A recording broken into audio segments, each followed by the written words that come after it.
How's it going, boys? So today we're going to be talking about why positive EV betting, in my humble opinion, is better than arbitrage betting. So there's basically three ways why, or three reasons why positive EV is superior than arbitrage betting. If you don't know what arbitrage betting is, simply is betting on both sides of a game, and no matter what the outcome is, you will guarantee a profit. So if I bet 200 on his Joel Kicks player triple double over one on the score or Bulldog, and I bet the under on Pinnacle, I can get a $7 profit. Whopping $7 for 200 and the $600 bet. And just showing that is pretty much self-explanatory at that point if you just saw that. But the live in play odds are better. It is, 15%. And if I bet, just 200 on each, I can get a $62 profit. Hey, that's not too bad, right? But it's not as good as one might think. And I will explain why. That bet is already gone. And that just proved my point.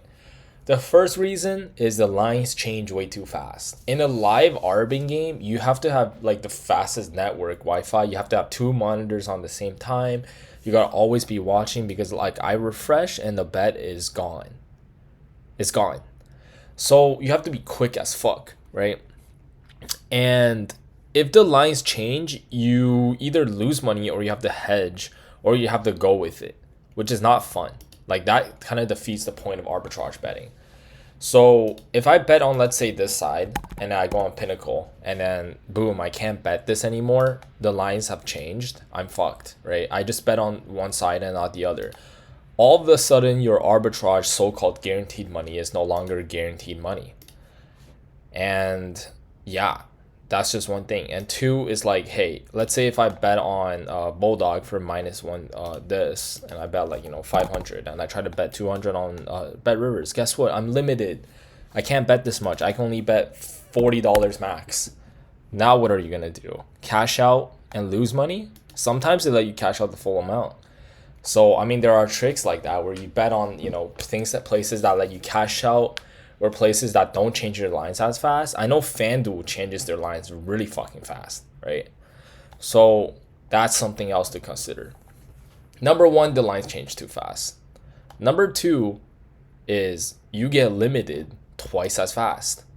And this is not an exaggeration, probably 3 times as fast.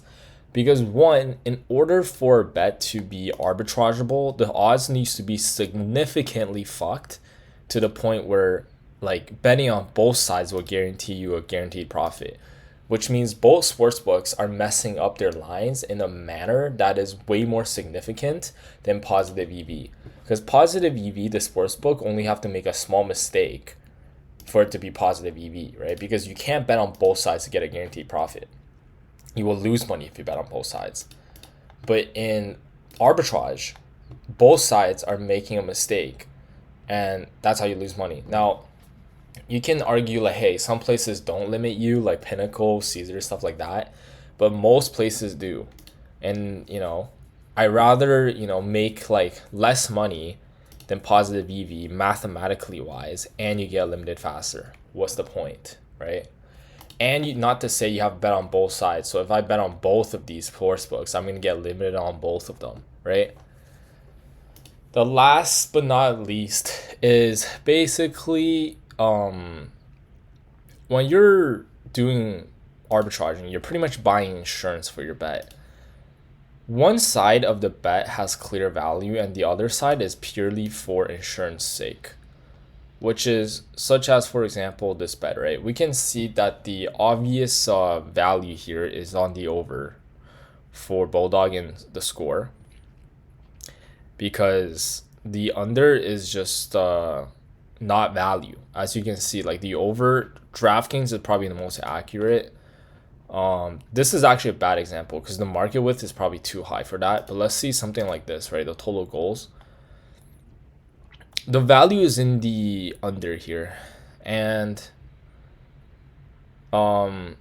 it's clear to see the values in the under. So betting on just Bet Rivers will give you a positive EV bet. I wish there was a really good example here. There was one, but then it disappeared.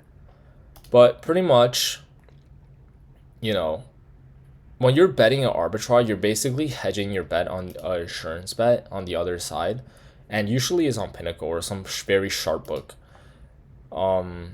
So you're basically saying like, hey, if I lose, then I lose half the money. There was a very good example where there was value on the under for the rebounds for Scotty Barnes for his rebound, and then there was an arb on against Pinnacle on the arbitrage page, and you're basically betting on the other side, so you're making like half as much percentage wise, usually around 50% less money in the long run, just because you want to guarantee, right? Is a insurance that you're willing to pay to make half as less money, like half as less. Like if you're gonna make $50, you're only gonna make 25, and you're gonna do twice as much work because you're placing two bets instead of one. And if that sounds like a good deal to you, hey, I mean, go for it, right? But for me, is if I see the value in one side, I'm just gonna bet on the one side. And if with proper bankroll management with Kelly Criterion, there is no reason you shouldn't be profitable in the long run through sports betting, and that's just a fact of what it is, right? There's not too many bets right now because it's late into the middle of the night. Most of the bets are over, but yeah, just looking at this, the clear value is in the under here on Caesars. There's no reason to arb. This is actually an arb, if you guys didn't know. Yeah, this is an arb. Look at that. It's an arbitrage bet. Yay. Let's go. We can bet $1,000 on each side to make $4. Isn't that amazing? No, the answer is no, it's not amazing and it sucks. I'd rather just bet like $30 on the under, and just if I lose, I lose, man. But hey, I'm making almost 3 times more. I'm making 3-4 times more profit mathematically, and I'm basically not buying insurance for my bet, and it will work out better for me in the long run. So yeah, the clear value is in the under. The under is way more likely to happen than the over. Caesars think it's 50-50. This is their vig that they're charging, but it's not the case.